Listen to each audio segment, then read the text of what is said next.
लेते हैं। गुरुजी, आपको आवाज आ रही है मेरी? तो मैं ये सवाल पूछ रही हूँ कि घट स्थापना को लेकर या कलश स्थापना को लेकर किस तरीके की विधि को अपनानी चाहिए और इसको लेकर क्या खास नियम है जिसका ख्याल रखना होगा?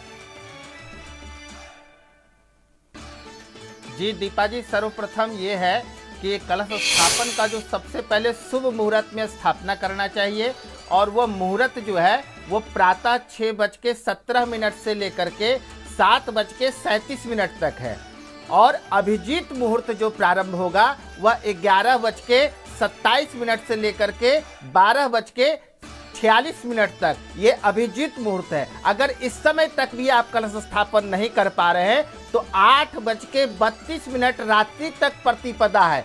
इस पूरे दिन आप किसी भी समय कलश स्थापन कर सकते हैं, उसमें किसी प्रकार का संशय नहीं है। और विशेष करके दर्शकों को ये भी बता दूं कि जो पंचक का जो बता रहे हैं तो पंचक का कोई भी प्रभाव नवरात्र में नहीं होता है, तो इसमें किसी प्रकार का कोई संशय न रखें। और विशेष करके माँ भगवती शैलपुत्री का और नव दुर्गा की, जैसा हमारा दुर्गा सप्तशती में कहा गया, प्रथमम शैलपुत्री चा द्वितीयम ब्रह्मचारिणी तृतीयम चंद्रघंटेति कुसुमांडेति चतुर्थकम। तो माँ शैलपुत्री और माँ भगवती की अनंत कृपा प्राप्त करने के लिए, मनोवांछित फल की प्राप्ति करने के लिए आप अद्भुत नवारण मंत्र का आप जप कर सकते हैं। इस मंत्र के जाप से आपको जो मन में इच्छा है वह फल की प्राप्ति होगी।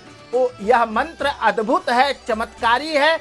ओम ऐं ह्रीं क्लीं चामुंडाय विच्चे, इस मंत्र को चंदन की माला से या रुद्राक्ष की माला से या तुलसी की माला से आप लाल आसन पर बैठ करके माँ भगवती को अपने वक्षस्थल में विराजित करके अगर यह मंत्र का आप जप करते हैं तो माँ शैलपुत्री की अनंत कृपा से आपका शुभ संकल्प परिपूर्ण होगा और पूरे साल आप सबका जीवन आनंदमय और सुखमय रहेगा।